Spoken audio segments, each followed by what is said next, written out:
बहुत शुक्रिया,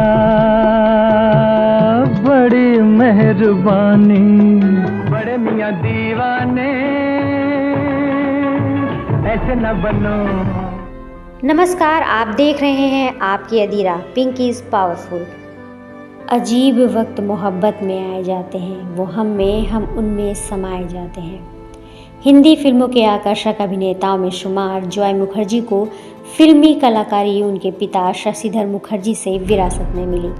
जॉय मुखर्जी को फिल्म अभिनेता बनना बिल्कुल पसंद नहीं था, लेकिन अपने पिता के आसपास मौजूद रहकर अपने पिता की फिल्मी गतिविधियों को बालक जॉय मुखर्जी देखा करते थे। शूटिंग के तमाम दृश्य उन्हें किसी तमाशे से कम नहीं लगते थे। पाप या पुण्य के बारे में सोचना मेरा काम नहीं है। पार्टी के लिए अपना फर्ज पूरा करना मेरा धर्म है। जॉय मुखर्जी का इरादा टेनिस खिलाड़ी बनकर अंतर्राष्ट्रीय प्रसिद्धि हासिल करना था, और फिर वो जब बीए की पढ़ाई कर रहे थे तभी एक दिन उनके पिता ने पूछ लिया कि आखिर वो अपनी ज़िंदगी में क्या करना चाहता है। इस सवाल के साथ ही उन्होंने फिल्म हम हिंदुस्तानी का कॉन्ट्रैक्ट भी जॉय के सामने रखा, पर जॉय ने बेमन भाव से फिल्म यह सोचकर साइन कर ली कि चलो पॉकेट मनी तो मिल जाएगी। जब फिल्म का ट्रायल शो हुआ तो प्रीव्यू थिएटर से वो भागकर घर आ गए। पर्दे पर वो अपने लुक को बर्दाश्त नहीं कर पाए थे, लेकिन फिर उन्होंने विरासत में मिले इस हुनर को धीरे धीरे निखारा और 60 के दशक के लोकप्रिय अभिनेताओं की सूची में शामिल हो गए। फिर दोनों कहीं मिलजुल कर जाएंगे, दूर, बहुत दूर, सितारों से भी ज्यादा दूर। बात करें उनके फिल्मी करियर की तो 24 फरवरी 1939 को झांसी में जन्मे जॉय मुखर्जी ने अपने करियर की शुरुआत लव इन शिमला मूवी से की। जब जॉय मुखर्जी की फिल्म लव इन शिमला आई तो लड़कियां उनकी दीवानी हो गई थीं।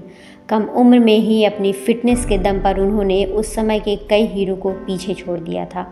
फिल्मी दुनिया में जॉय मुखर्जी को ज़्यादा कामयाबी तो नहीं मिली, लेकिन उनके चार्मनेस को काफ़ी पसंद किया जाता था। उनकी लंबी हाइट, घने बाल, गोरा रंग और मस्ती भरा अंदाज लोगों को काफ़ी पसंद आने लगा था। उनकी तुलना हॉलीवुड के सुपरस्टार रॉक हडसन से भी की जाती थी। इन्हीं सब वजहों से उन्हें चॉकलेट बॉय का टैग भी मिल गया था। और रिपोर्ट में ये भी लिखवा देना कि तुमने मेरा दिल चुराया है, रातों की सारी नींदें चुराई हैं। इसके अलावा इंडस्ट्री में शर्टलेस होने का ट्रेंड जॉय मुखर्जी ने ही शुरू किया था। उन्हें कुश्ती, मुक्केबाजी भी आती थी और वे फुटबॉल में भी दिलचस्पी रखते थे। फिल्मों में आने के बाद भी खेल में उनकी दिलचस्पी बनी रही। फिर शुरू में उन्हें थोड़ी झिझक रही, लेकिन धीरे धीरे उनकी फिल्मों में दिलचस्पी बढ़ती गई। उन्हीं दिनों फिल्मकार बिमल राय की फिल्म परख बननी जा रही थी। उन्होंने जॉय की कुछ फिल्में देखी और परख के लिए हीरो की भूमिका उनके सामने रखी, लेकिन उन दिनों बहुत ज़्यादा व्यस्तता के चलते जॉय ने मना कर दिया।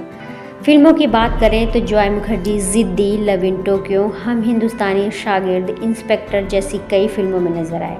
उनकी आखिरी फिल्म लव इन बॉम्बे थी और 73 साल की उम्र में 9 मार्च 2012 को इंडस्ट्री के पहले चॉकलेट बॉय जॉय मुखर्जी ने इस दुनिया को अलविदा कह दिया।